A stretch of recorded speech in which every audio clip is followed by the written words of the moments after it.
Bueno, buenos días. Estamos una vez más en Punto de Emancipación. Hoy es un gran honor contar con la presencia de Alfredo Serrano Mancilla, que nos ha permitido improvisar muy súbitamente este encuentro, cosa que es muy de agradecer. Bueno, Alfredo, voy a empezar con una pregunta que me concierne a mí también. ¿Qué es para un gaditano vivir en Argentina? ¿Qué es Argentina después? ¿Cuántos años llevas allí? Bueno, hola Jorge, la verdad que es para mí un gustazo poder estar conversando contigo y con tu equipo. Te tengo respeto y admiración y cariño, que eso no siempre se Bueno, junta. Eh, yo siempre digo que ser de Cádiz es ser del sur, ser de la periferia. Y desde el tiempo que llevo viviendo en Argentina, viviendo, que son como 14 años o 15 años, había ido antes, desde el 2001, 2000 empiezo a visitarlo, empiezo a ir con mayor frecuencia hasta que me acaba quedando y viviendo y sintiéndome argentino, que es lo que hoy en día me siento. De hecho, lloré cuando ganamos nuestro mundial, el de Argentina me refiero, el último. Pero creo que ahí las periferias y el sur tienen más cosas en común, más claro. rasgos en común de lo que uno imagina. Y siempre sentía que cuando paseaba en cualquier pueblito del conurbano, en cualquier barrio de Buenos Aires, en cualquier rincón del norte argentino, a pesar de ciertas diferencias culturales, que me gusta mucho la zona de Humahuaca, de Purmamarca, o sea, toda esa zona, siento que el sur, lo que es sur en un Sí. sentido casi estricto del término, tiene tanto. Y yo sentía que mi mamá o mi papá podía encontrármelo en cualquier lugar del conurbano. A mi mamá me la podía encontrar en cualquier esquina de La Matanza, en cualquier lugar, no sé, de Escobar. O sea, no, siento que hay las periferias y los sures tienen más similitudes, entonces empecé a notar con cercanía, con proximidad, y la verdad que uno se siente bien allá, a pesar de que efectivamente todavía sigo intentando entender. Sí, claro, porque precisamente, bueno, Cádiz es el arte, es el flamenco, es un sentido del humor muy, en principio alejado del carácter expansivo y melancólico a la vez de los, por lo menos de los porteños, porque tú vives en Buenos Aires. Eh, y luego el obstáculo que presentan todos los amigos españoles que están por allá un tiempo o que pasan por allí, el peronismo. ¿Eso qué ha sido para ti? Del peronismo yo he tenido como diferentes fases con el... Primero, es inevitable para un español, para un andaluz de izquierdas, en una izquierda más ortodoxa, tradicional. Mi papá militó en la CNT durante el franquismo, Ah, bueno, era un obrero y nunca pudo estudiar, pero sí leyó mucho. De hecho, yo creo que heredo esas ansias mi casa estaba llena de biblioteca, la llena de tradición libros. anarquista es muy lectora además. Muy lectora, y él era un operario de una refinería, no Ah, pudo qué estudiar, bueno. nadie pudo estudiar en mi familia, no tengo nadie en mi entorno familiar, salvo yo y mi hermana, que tenga estudios universitarios. Y creo que esa relación con la lectura, mi papá me la hizo muy presente y me hizo muy de izquierdas. Cuando llegas a Argentina y te ponen el peronismo encima de la mesa, te cuesta trabajo entenderlo, primero por el vínculo del peronismo con el franquismo en determinados momentos históricos, ¿no? Eso para mí era como... Luego la cuestión militar, que no solo es del peronismo, sino también desde el chavismo hasta los procesos históricos de la izquierda, nacionales populares, desde el Sí, Perú hasta cualquier otro lugar. sí, Me costó mucho trabajo entender que no podía trasladar mi epísteme para analizar el peronismo en la Argentina. Me costó trabajo, empecé a intentar entender el vínculo más emocional de la ciudadanía argentina con el peronismo. Empecé a sentir que tenía algo de sencillez, tenía algo de reivindicación de lo social, de abrazar a la gente más humilde, desfavorecida, desclasada. Esa parte empezó como a seducirme. Luego me costó mucho entender la heterogeneidad, la amplitud. La amplitud del peronismo me costó mucho trabajo durante mucho tiempo entender. Y ahí sí que sin el kirchnerismo yo no hubiera tenido una relación amistosa con el claro, peronismo. No, claro. no hubiera habido. Fue mi verdadero quiebre, en la cual empecé como a guiñarle el ojo, a sentir que nos podíamos tomar un café lento y Sí, progresivo. sí. Fue con el kirchnerismo. Y te diría algo más, y creo que hasta ahora no lo había dicho nunca, entendiendo que son fases del proceso al interior del kirchnerismo, fundamentalmente con Cristina Fernández de Kirchner. Es decir, los primeros 4 años de Néstor, que fueron importantes y que se reconstruyeron áreas determinantes, pero me parece que el salto cualitativo Es Cristina, que ¿no? es Cristina en los 8 años, a La mí me ampliación hizo... de derechos, de igualitaria. igualdad, de la rediscusión de los sectores estratégicos desde lo público, desde entender que había un proyecto de Estado, de la relación con el mundo, Sí, de ser creativo, de ser valiente, de ser mujer. Yo ese tiempo es donde entendí muy bien y digo, ese sí, si eso es el peronismo, o sí. sea, si el kirchnerismo es el peronismo, eso sí. Y luego todavía sigo teniendo las dificultades post el gobierno de Cristina de seguir viendo a veces ¿cómo diría yo? Un poco como la relación que tiene el peronismo con el pragmatismo y con la moderación. Eso todavía me cuesta trabajo entenderlo a estas alturas del partido. Eso me cuesta. Sí, está el pragmatismo y la moderación sin duda, y luego sus inclinaciones por derecha, porque empiezo a ver como mi experiencia fue en los 70 discursos sobre los infiltrados progresistas, peronistas un tanto esencialistas, peronistas defendiendo una doctrina inmutable, como es el caso de Moreno, por ejemplo, ¿no? Que parece como si hubieran retornado y ocupado un espacio, ¿no? Sí, de hecho, yo a veces me preocupa cuando el peronismo exalta como de manera monopólica la épica y el folclore, que es maravilloso, no lo encuentras en ningún lugar Sí, de América Latina, pero cuidado con donde esté vacía la discusión ideológica, estratégica o programática. Yo en estas discusiones, cuando Moreno u otros actores de la política argentina, de ese centro derecha peronista, ¿qué quieren hacer no voy a hablar con la educación pública, voy a hablar con la sanidad, que es un tema difícil de tocar en la Argentina. sí. O sea, la sanidad, no entiendo por qué no se habla desde el peronismo, desde la sanidad pública. O sea, es un tema que hay que hablar. Es un tema central que hay que hablar. No se puede.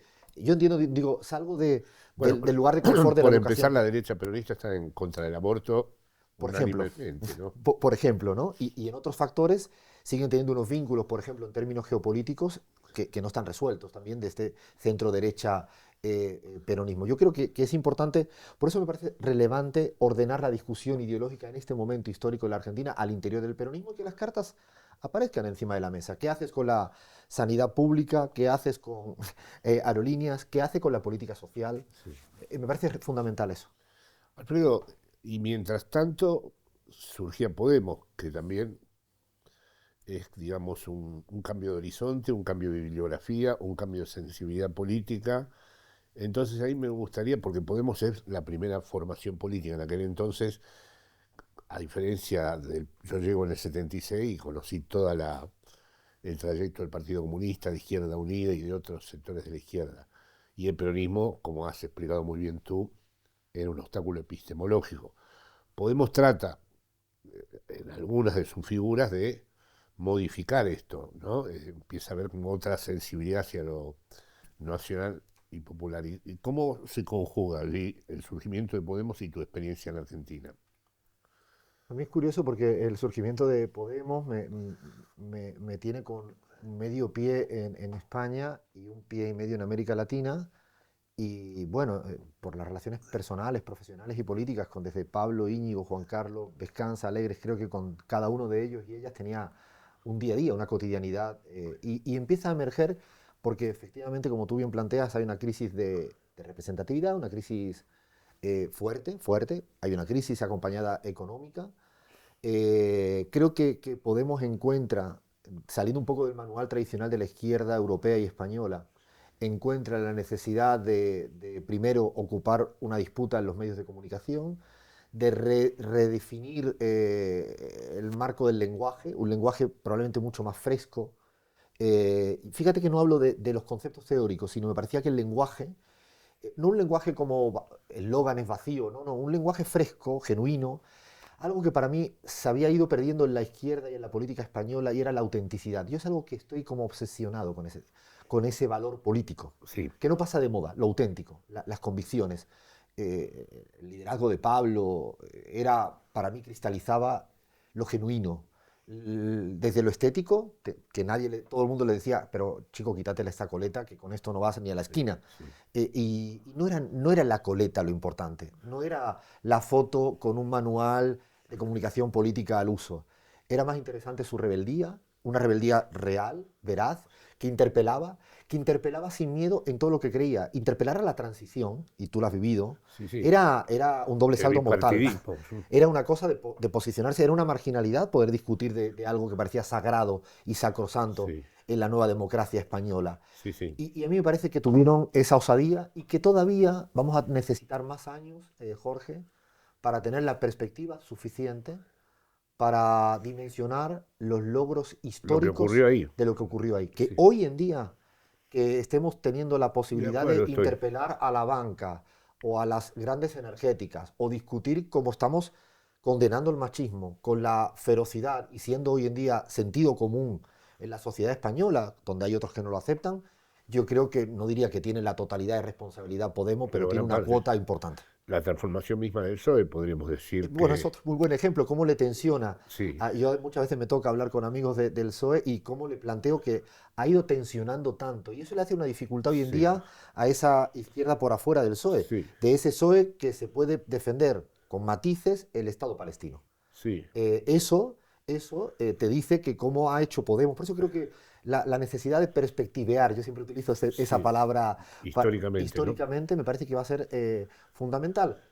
Como todo proceso, luego tiene la dificultad de administrar el poder, la gestión, el tiempo, la renovación de liderazgos y acomodarse a un contexto distinto. Yo creo que los contextos en el que emerge en el 2015 al contexto del 2000, el 2011 hasta el contexto Claro. después cambió mucho. ¿Y te parece, tú eres un conocedor de América Latina, las amigas y los amigos de Podemos, realmente terminaron entendiendo lo que pasaba allá, más allá de que efectivamente había una sensibilidad ideológica mucho mejor dispuesta y había un interés en desentrañar el fenómeno, pero ¿te parece que de verdad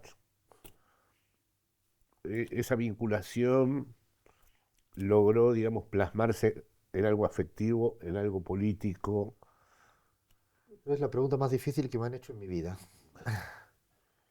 porque me la he preguntado muchas veces y nunca la he contestado ni en público y creo que ni siquiera más Sí, allá porque, de grupos claro, de... yo no lo sé responder. Yo he estado en distintas ocasiones coincidiendo con Pablo y con Íñigo. Y no sabría cómo responder esto. Por eso dije, cuando venga Alfredo se lo voy a Yo preguntar. creo que hay una relación con América Latina de la mayoría de los compañeros y compañeras con Podemos, desde Argentina, de Bolivia, Ecuador, Venezuela, México, Colombia, todos los procesos donde ha habido, que en un momento de sus historias era la necesidad de beber, alimentarse de una disputa ideológica que yo diría que estaba bastante obsoleta y caducada y a veces muerta en España. Y yo creo que fue como un manantial constante de alimento, de vitamina. Era vitamina real, vitamina real.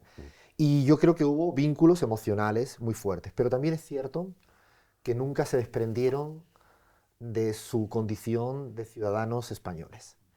Y hay algo muy interesante que me ha pasado. Yo necesito un tiempo para decirte, me siento argentino.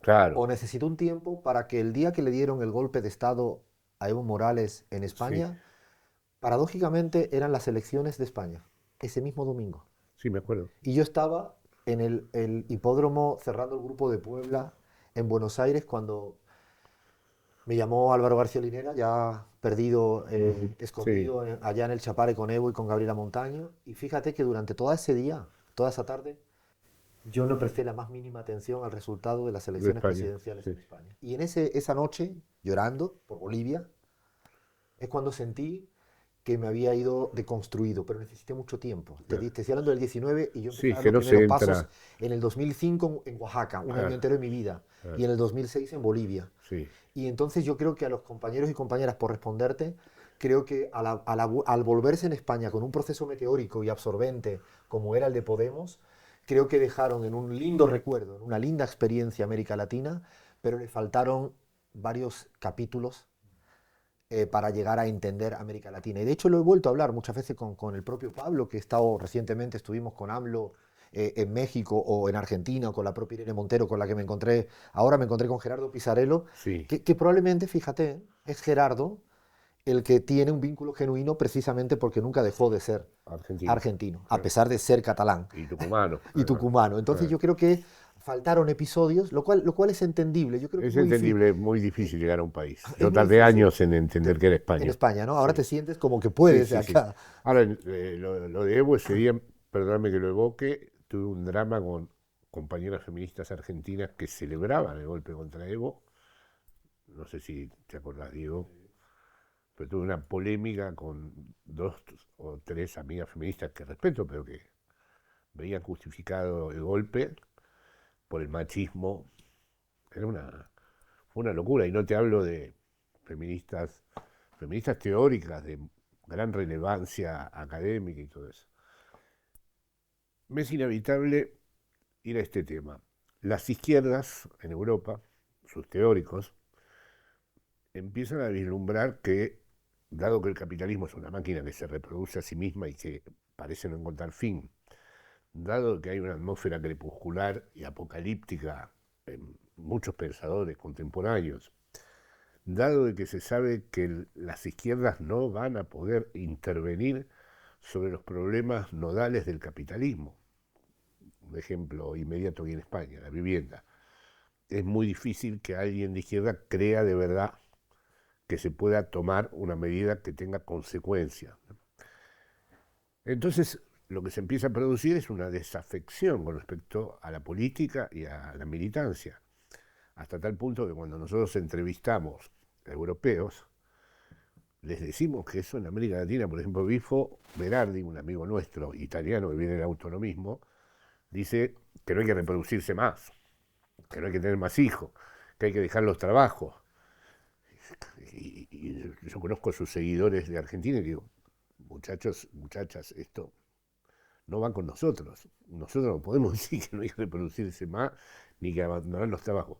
Pero bueno, Bifo no deja de ser un exponente, tal vez extremo, de un estado anímico, podríamos decir, de las izquierdas, que empiezan a comprobar que hay un nihilismo ambiente, hay una idea de deserción, de retirada incluso de ex compañeros de izquierda que quieren dedicarse al cultivo de la vida personal, la masa madre, las casas de fin de semana, eh, y, y, y casi todas las lecturas teóricas actuales se dedican más a desentrañar los impas a los que el capitalismo somete a la política y en particular a las izquierdas que a dilucidar proyectos. No vas, puedes encontrar libros que tengan magníficas descripciones del capitalismo, me puedo sentir formando parte de eso, pero muy pobres en cuanto a las propuestas que... Y además hay un gran divorcio, en España se ve mucho, lo hablábamos el otro día, entre los teóricos y los militantes, cosa que por lo menos en Argentina siempre hubo un borde teórico intelectual, pero aquí, si tuviéramos que hablar de cuáles son los intelectuales del PSOE o de Podemos, ahora sería difícil, ¿no? Entonces, ese aspecto así nihilista, crepuscular, que empieza a ver en la izquierda europea, ¿cómo te parece? ¿Tiene alguna traducción en la situación latinoamericana? Eh, ¿O en Latinoamérica, digamos, sigue vigente la apuesta por la transformación más allá de todas estas coordenadas mundiales que además han sido introducidas por las guerras, por las pandemias, que es un cruce de un umbral importante, y por las guerras? Perdón. Yo creo que hay un... Esto que dice que comparto absolutamente, y además no solo comparto, sino me preocupa de manera deliberada, me preocupa mucho. Sí siento que América Latina no es la América Latina de principio del siglo XXI. Creo que los procesos de emancipación político no solo han transformado el patrón de acumulación relativamente y han logrado generar más derechos y amplitud de derechos sociales en muchos lugares, con sus idas y vueltas.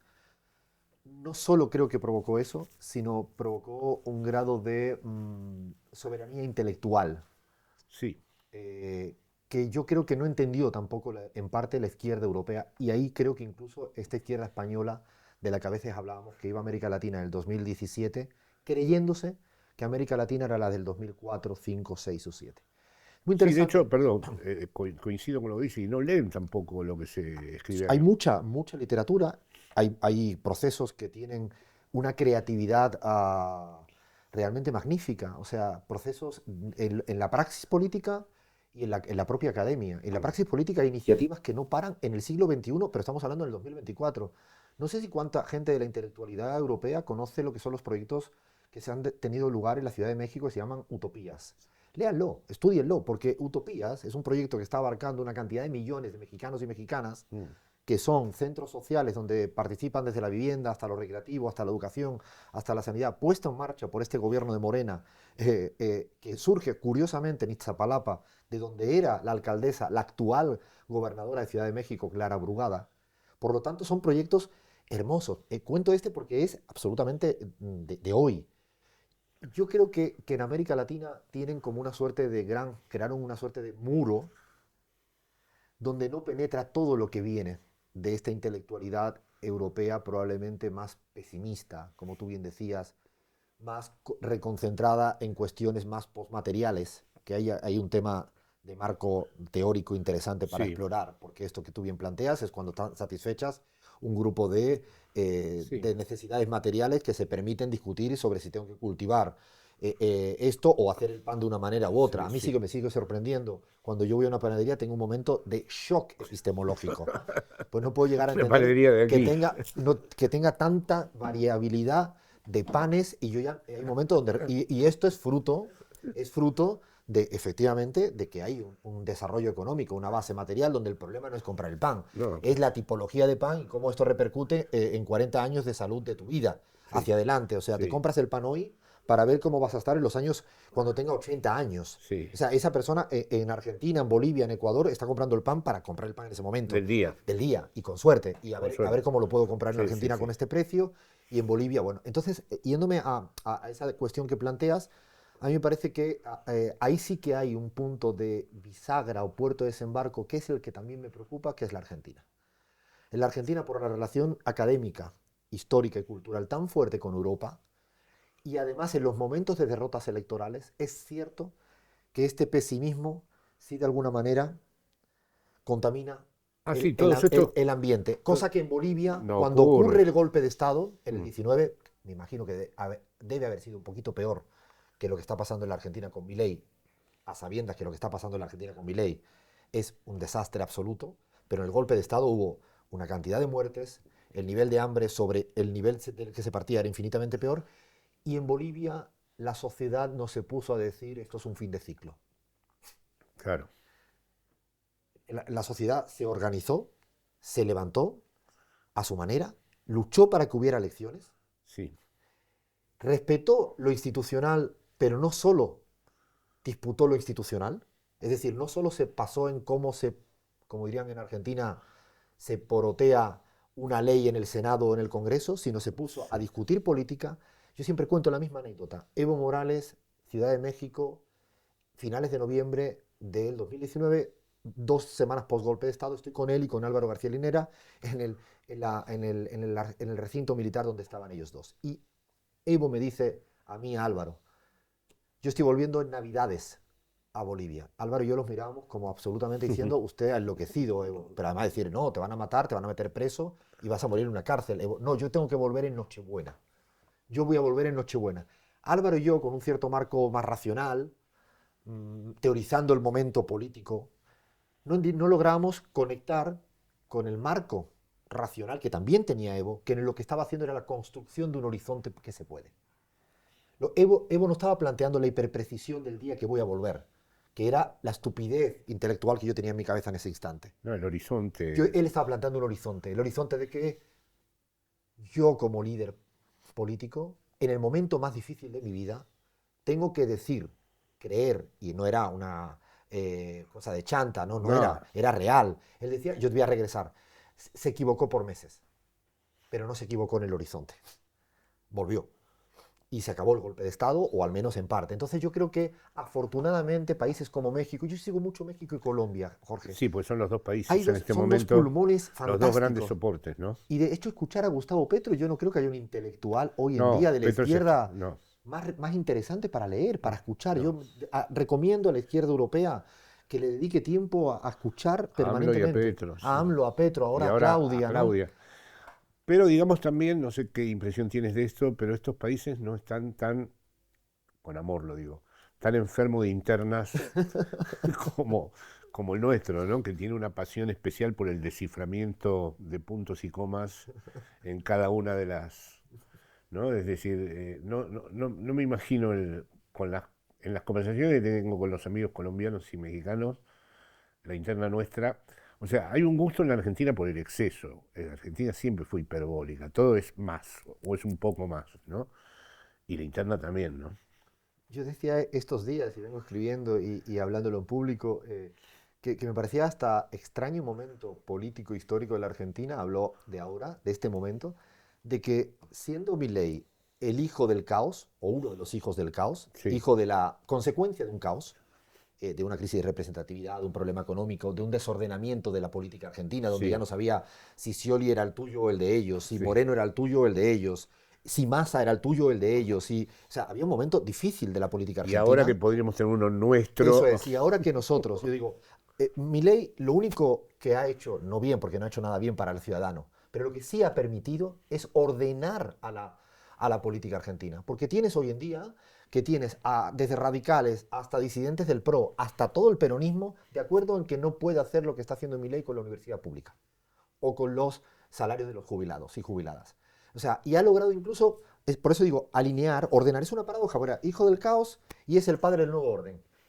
Cuidado, chicos y chicas, ahora no seamos nosotros y nosotras las que volvamos a desordenarlo por un exceso, te tomo la palabra, hiperbólica, de mirar comas y puntos. Cuidado, que yo no tengo claro programáticamente dónde están las diferencias. Yo no tengo claro en este momento, bueno, en la interna nuestra no, eso, ninguna. no las veo. No No, hay no nadie entiendo que dónde pueda están. decir Axel quiere esto. No los veo. Además, yo las veces que he hablado con Axel, jamás me dijo una sola palabra crítica hacia Cristina, o sea que ni las personales tampoco, es muy difícil de verlas, ¿no? Es que además, Axel, cuando he podido conversar con él, pública y privadamente, pero tiene no solo admiración, tiene respeto ideológico, programático, pero no hay ni una coma. Y Cristina no la he escuchado nunca cuestionar ni discutir públicamente, pero ni privadamente, nada de lo que dice ahora. Yo creo que hay algo, eso que tú dices, de que en el momento que nos conceden el nuevo orden interno de la oposición argentina, pareciera que estamos incómodos en esta posición De asumir esa de asumir esa responsabilidad, responsabilidad. sí, Yo creo que hay 11 millones y medio de es buena esa argentinos lectura, ¿eh? que votaron por una oposición a mi ley y que tienes que representarlos. Este es el verdadero objetivo que tiene hoy en día la oposición argentina. Y tienes, yo además no puedo entender, esto lo aprendí mucho de Bolivia, la idea de la cosmovisión andina me enseñó una cosa que es fundamental para mí en mi vida fue, y en la política. Ellos le llaman el chachahuarmi, que es la Sí, complementariedad. Es decir, no plantear siempre las cosas como excluyentes y binarias. sí, Yo no entiendo por qué es Axel o Cristina. Es claro, Axel y Cristina. claro, sí, sí, O desde sea, yo luego. lo entiendo esto para el Barça y Madrid. Que yo Sí, soy del Barça y disfruté como un sí, enano viendo el sí, partido. sí, nosotros acá estamos haciendo Yo, el duelo por Messi todavía. yo estoy disfruté, Desde que no juega el number one, pero lo entiendo en el hay mundo un del vacío. fútbol, en el mundo Claro, de algunos aspectos, pero en la vida yo no tengo estas con los amigos. Yo no es este amigo o este amigo, me voy con no, los dos a está, tomar una birra. claro, O exactamente. sea, por eso no termino de entender. Y en Bolivia es muy interesante porque lo trabajan todo el tiempo el chachaguarmi. Y yo creo que nos haría muy bien para la Argentina evitar caer en la tentación House of Cardiana de la Sí, política. sí, Porque esto es una suerte de intriga, de serie de sí, Netflix donde te sí, parece más interesante. sí, Si sí. aquella, además una suerte de Y Juego de Tronos Juego incluido, de ¿no? Tronos también sería un buen término de que hemos caído un poco también en la trampa de la espectacularización de la política, donde todo es la sobreinterpretación de una foto. Bueno, ahora en estos últimos días, muchos de mis interlocutores más privilegiados de Argentina no puedo hablar una palabra, porque la interna, o sea, les tengo que escuchar todo el desciframiento que están haciendo de lo que sucede, cuando esa es una energía que se va perdiendo en lo que podría ser proyectado en relación a lo que está, la atrocidad que está sucediendo con el tipo que gobierna, ¿no? Con respecto a esto te quiero hacer una pregunta. En Europa parece haber un consenso de derechas, es decir, no es solamente el ascenso de grupos que yo no por distintos motivos no los puedo llamar populistas de derecha, para mí la expresión populismo de derecha no es válida, no es correcta, para mí me parece un largo tema. son grupos de ultraderecha y gozan de un cierto consenso. Un consenso, en principio, más homogéneo que el que se presenta en Argentina, porque en Argentina podríamos decir que hubo una circunstancia que hizo votar a la ultraderecha, pero habría que ver hasta qué punto, y es lo que te pregunto, si eso toma la forma consistente de un consenso establecido. El antiperonismo sí está establecido y el PRO lo encarna. Pero ¿a ti te parece que puede haber en estos años algo que verdaderamente atraviese radicalmente la escena política argentina y provoque una cierta desintegración del peronismo? Yo sí creo que en la Argentina hay una doble disputa. Yo siempre planteo que Argentina está en Mm. disputa ideológica, y de ahí deriva un poco ese momento en el que estamos viendo cómo se reordena el sistema partidario y el sistema político argentino. ¿Cuál es la doble disputa que veo en comparación en relación con lo que tú me dices, Jorge? Por un lado está la disputa de ideas, de sentidos comunes. Yo creo que, y lo sigo sosteniendo, creo que hay mayoría de la sociedad argentina que está a favor de un conjunto de ideas del campo nacional popular, de la izquierda, del progresismo, Sí, llámale con todas las variantes sí, que sí, sí, queramos. Desde la educación pública, que ya se ha sí, visto, sí, esa no hay que hacer una encuesta, esa sí. ya se ha visto, se ha visto. Desde yo me atrevo a decir la sanidad pública, y hemos hecho muchos estudios de opinión pública que ratifica que hay una sociedad que si mañana le pusieras un sistema de sanidad público como cualquiera de Europa, mañana te lo suscribe la amplia mayoría de la sociedad argentina. No creo que haya la menor duda de Sí. esto. Y así podríamos ir hablando de muchos aspectos de la matriz ideológica argentina, que ahora en otras no. En otros aspectos, como el tema de la inseguridad, hay una discusión de cómo resolver la inflación, hay una discusión de la cuestión económica, hay una disputa que lo ha permitido el campo nacional popular retrocediendo en la discusión, que es el tema de las políticas sociales. No está resuelto todavía, yo diría que el tema del aborto, que yo creo que es algo que hay que estar discutiendo constantemente porque se van retrocediendo. No dejaría de discutir del tema de los derechos humanos, Jorge. Nada es estático, ningún logro es estático, ningún logro es estático. Porque una cosa es, tienen diferentes, voy a decir algo que tampoco he dicho nunca públicamente, pero cuando nosotros empezamos a ver cómo la sociedad argentina se relaciona con los derechos humanos, la mayoría, si le dices una política de derechos humanos, te dice sí, claro que sí. Cuidado cuando empiezas a hacer las preguntas complicadas de esos aspectos. Ahí hay de todo. Y ellos De detectan que hay hecho, de la todo. teoría de los dos demonios tiene mucho más pregnancia Tal cual. de la que se ha pensado. Y la tiene. Y La en tiene. números la tiene. Y en Mm. encuestas que hemos hecho el año pasado, la tiene. Ujú. Por lo tanto, hay una disputa ideológica. Ahora, esa disputa ideológica, que yo creo que no podemos retroceder, como tú bien dices, yo creo que no es cierto que porque haya ganado Javier Milei hay una sociedad derechizada en la totalidad. Yo no lo veo así, de ninguna de las maneras. Y sería un error para la oposición y sería un error para el propio Milei, que es un error de cálculo que ya le pasó a Macri cuando ganó electoralmente en el 2015, que creía que una victoria electoral tenía un correlato en una sociedad argentina que le iba a bancar cualquier tipo de cuestión. De hecho, él no se atrevió con algunos aspectos porque sabía incluso que la sociedad argentina no iba a aceptarlo. De hecho, Milei ya empieza a advertirse estar a la defensiva en algunos aspectos. Sí, Y eso es interesante. En el tema de la educación, no, pero yo no quiero cerrar la universidad pública, pero yo, cuando empiezas a decir el la pero quiero yo, auditar nada más. exactamente, hay retroceso. Y también creo que hay una disputa al interior de la derecha argentina, que yo creo que haces una mención, no creo que esté tan clara, y es muy interesante. Yo sí creo que hay heterogeneidad al interior de la derecha argentina, porque no creo que haya una derecha argentina que comulgue con las ideas, no solo las formas, porque hablamos mucho de las formas, pero No, sí, sí. las ideas de desconexión del mundo que Milei acaba de plantear en Naciones Unidas, de no votar con lo que vota la mayoría de los países en el mundo, con la forma de establecer relaciones con cualquier país del mundo, con el vecino Brasil, que casi por una cuestión estrictamente geográfica y geopolítica no te queda otra, te guste o no te guste, es como Sí, realmente no es falta de pragmatismo, tanto que sí. ellos apelan a ese término. Yo creo que una parte de la derecha argentina que está en un momento, claro, ¿qué les une el antiperonismo? Y bueno, Y está en marcha eso, ¿no? Está en marcha una construcción de la derecha con la vicepresidenta, con el PRO, con algunos peronistas, con algunos gobernadores, ¿no? Como posible sustitución. Y de hecho creo que ellos intentan amalgamar ese antiperonismo con mayor cohesión ideológica. Fíjate que cuando miras en términos electorales, Jorge, ese antiperonismo, yo el otro día lo estábamos estudiando, Milei hoy en día aproximadamente tiene un 40% de apoyo. Lo mires por donde lo miren, imágenes, gestión, ¿Cuánto? un 40, más o menos. Es un más o menos. Es terrible. Hay encuestas que dan 37 en imagen positiva y hasta Terrible. 35, hay otras que dan 42. Cuando tú miras lo que sí es cierto es que es muy veloz la tendencia en caída. Sí, sí. No es Pero te una... hago la pregunta, Alfredo, porque tú Sí. estás en el lugar más privilegiado para responder esto. ¿Qué le da, después de este tiempo transcurrido, dentro de poco, casi un año, ese 40% a este tipo? El que no vuelvan ellos, Que no vuelvan el que ellos. no vuelvan los otros. Sí, De hecho, cuando tú miras las preguntas, que no nuestras, sino de cualquier otra encuesta de análisis de opinión pública, de Focus, en la mayoría hoy en día ya se pierde la aprobación de la gestión, no la prueba, la gestión, se pierde la confianza, le empiezan a dar cada vez más margen estrecho de tiempo para que resuelva los problemas, ya no son un año, y ahora son 6 meses, digo la mayoría, pero ¿cuál es el factor cohesionador?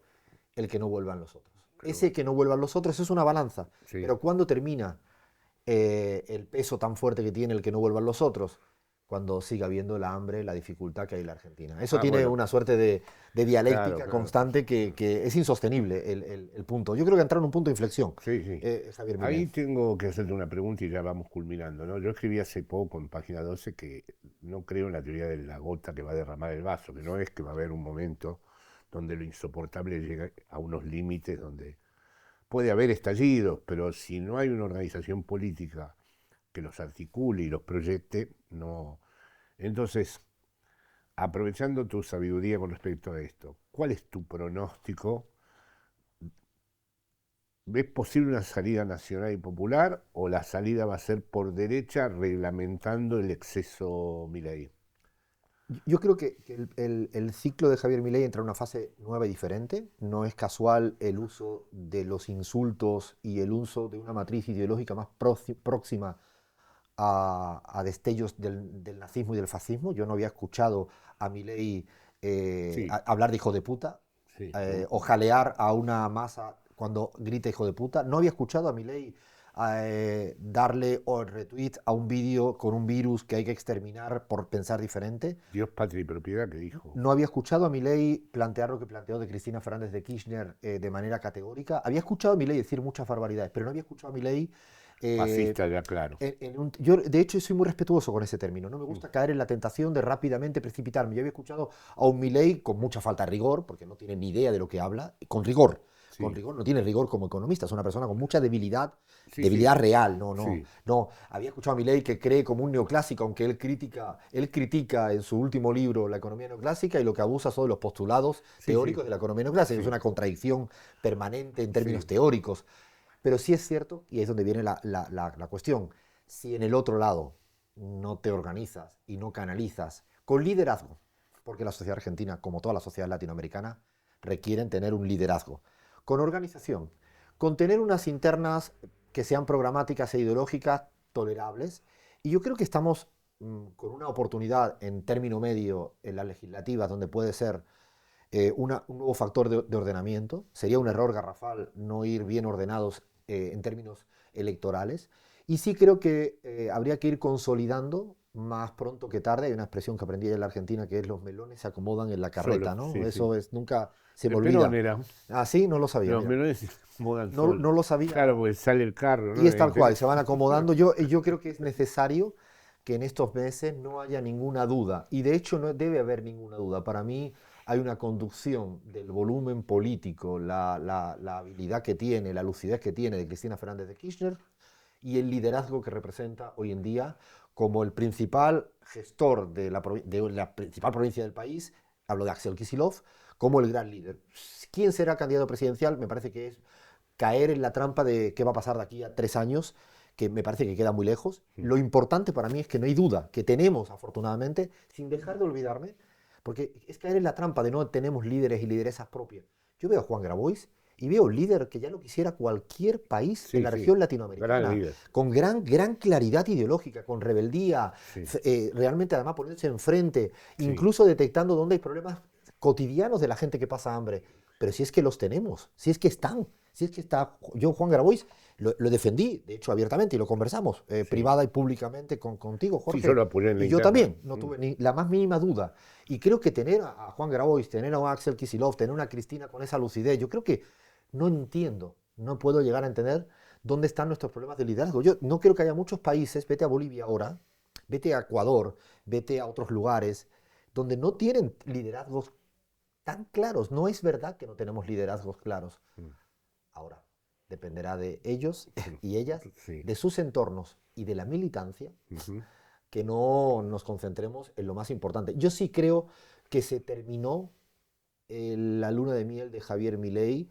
Lo que no sé es si se va a quedar atrincherado con ese 30-40% que históricamente ha sido antiperonista. Fue lo que Macri saca en el peor momento de su historia política, en el Sí. 2019, 40, y fue lo que sumaron Murphy y Menem en el 2003. Claro, exacto. No es casual que sean Es una 40, línea. 40 y 40. Sí. Ese 40 está. Sí, eso está. Ese 40 está. Ahora lo hay que ver si tú aglutinas un 45-46, que curiosamente fue lo que incluso el propio Massa, en el peor contexto económico, Casi logra. casi logra.